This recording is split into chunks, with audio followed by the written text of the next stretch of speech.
and welcome to Bao In. I'm your instructor, Master Anthony Lerma, the founder of American Budo Kwan. Today, I'll be demonstrating the 22 basic movements of American Budo Kwan. Now, I didn't create these movements. They were passed down to me by my masters. However, you'll find that these movements are also found in other arts such as Karate Do and Taekwondo. This is because they share the common lineage of arts like Tei from Okinawa and Shaolin Kung Fu from China. Our first basic movement is a stance. A stance is a stronger way of standing. Most stances can have yin application, grounding yourself, and yang application, using explosive power to lift yourself back from the ground.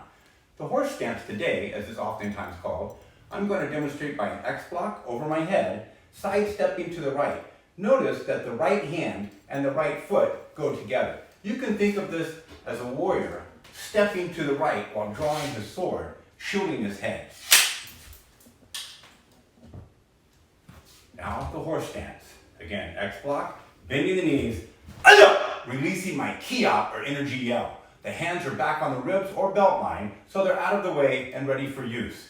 This might not seem like the most practical stance for a frontal assault, but if I have an opponent to the rear or side, I can use the horse stance in a number of ways. I'm going to work on my conditioning value though, while practicing all my basic movements in a strong horse stance. The double low load, the center line straight punch to the imaginary solar plexus. And a pair. Most of these movements are learned in ordered pairs. Now, with a crossing guard, the high block. For blunt trauma, the muscle is turned out to protect the bones. Crossing, and a pair of high blocks. Now I drop this block down, crossing again, for a pair of low blocks.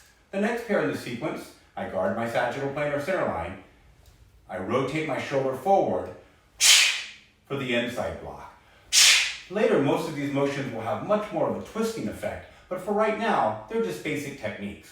Crossing once again, after the inside blocks, a pair of outside blocks.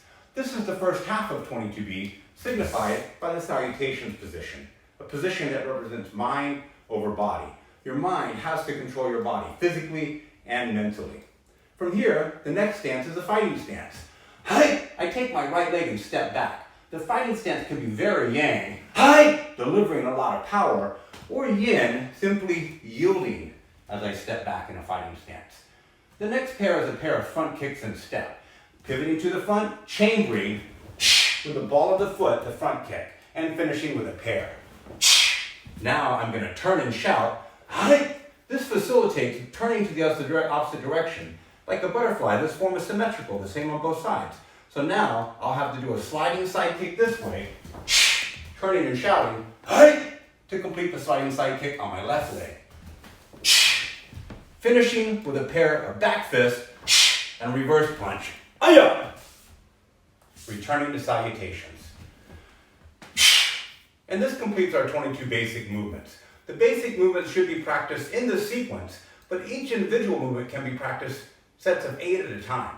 For instance, 8 horse stances, a sequence of 8 straight punches. Each individual technique practiced for speed, power, and detail. Depending on your age, ability, and belt rank, and health concerns, you might want to do these movements slow or fast. Thank you for joining us on Bao In. I'll see you next time.